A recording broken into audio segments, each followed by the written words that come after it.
Ayan, good day mga Kinekex. Another day na naman. Ay panibago na naman tayong tips na ibibigay sa mga installer o sa mga technician na palaging nagbabawas yung refrigerant natin. So pinutol na natin yung tubo. Ipapakita ko kung anong dahilan ba't nagbabawas ng refrigerant. Ang dahilan nito, dalawang technician itong pumunta dito. Tatlo na yata, bali yung service center. Hindi nila makuha yung problema. So naghinang sila doon. So yung tubo medyo din yung tubo laylay din. Dapat hindi siya nakalaylay kasi magkakaroon siya ng vibration, magkakaroon siya ng leaking. So dapat maganda yung balot niyan. And then medyo fix siya, hindi siya nagkakaroon ng kalog. Kasi possible din na nagkakaroon siya ng leaking.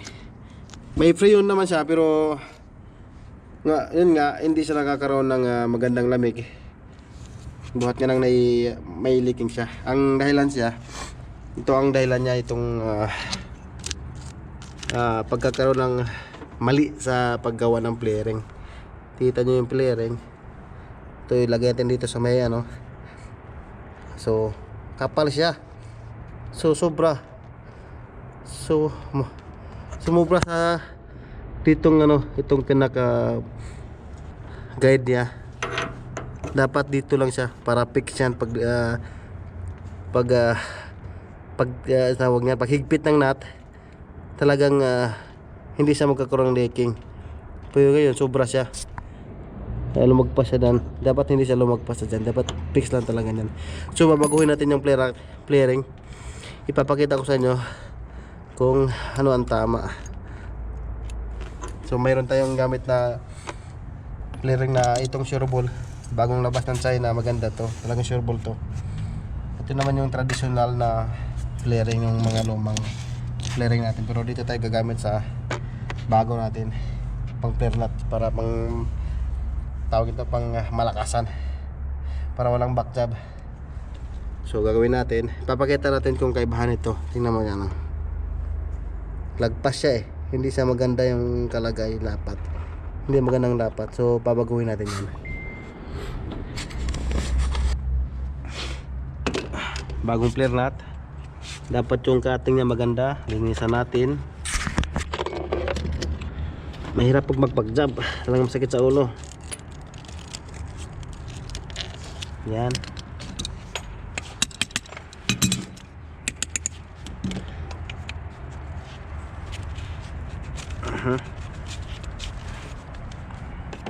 Five 8 pala ang size nito, 5/8. Wala na siyang lock, bali diretso na siya ng ganyan. Iipit lang ng ganon.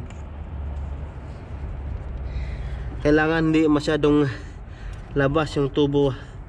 Kasi once pag labas masyado yung tubo, ang labas niyan malaki ang malawak yung nakakain niya.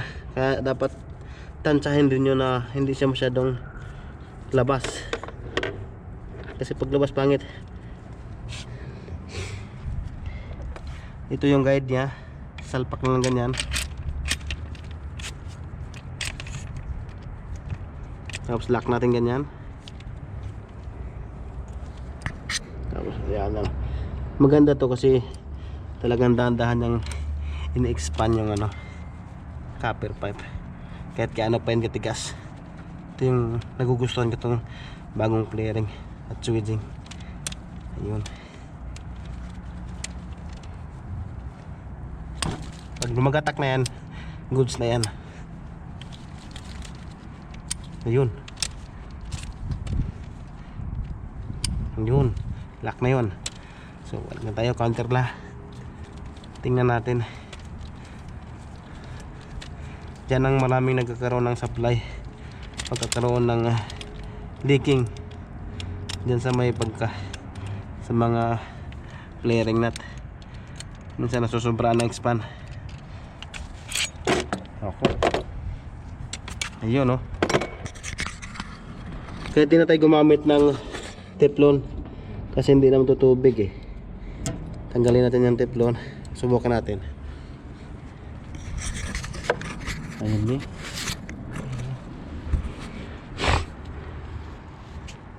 natin hada. Bad talaga na basura. Ayun, no?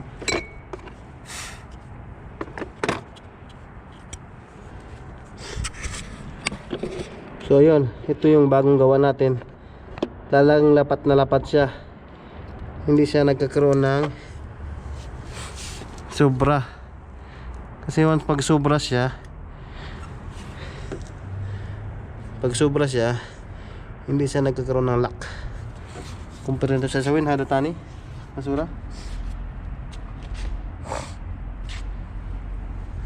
O, tingnan mo yung difference nito. Kung siya ka naman sa rib ni. Yes, masyadong malawak. Ayun, o, kaya niya lahat. Dito, yan, sakto lang siya. Talagang iipitin niya yan. Yan. Pag ganyan, goods na yan. Huwag lang lagyan ng teflon. So kailangan pa natin ng liligtis natin yan bago tayo mag okay na yan.